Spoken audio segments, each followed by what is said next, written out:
आज जो हियरिंग थी 20th ऑफ मई के दिन, उसे एक्चुअली में पोस्टपोन कर दिया गया है 2 जुलाई के लिए। रीजन क्या है?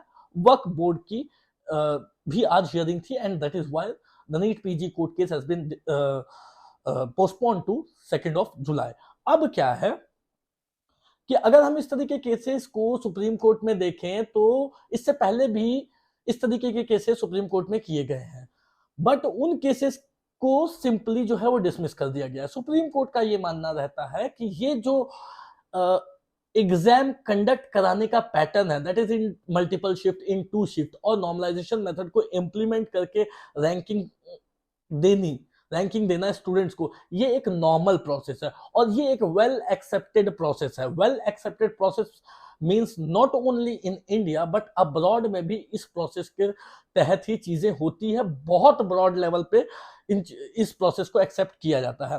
तो इस तरीके के केसेस जो पहले सुप्रीम कोर्ट में फाइल किए गए थे, उसे सुप्रीम कोर्ट ने क्लियरली डिसमिस कर दिया था।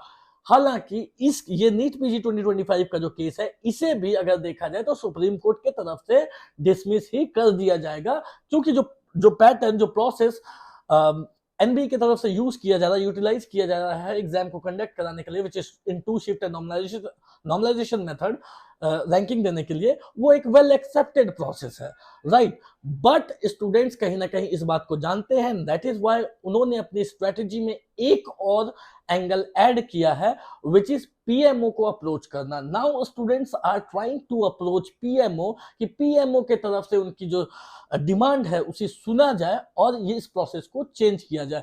हालांकि मुझे फ्रॉम करियर मीडिया टीम ऐसा बिल्कुल नहीं लगता कि इस प्रोसेस में आगे आने वाले समय में किसी भी प्रकार की कोई चेंजेस आने वाली है।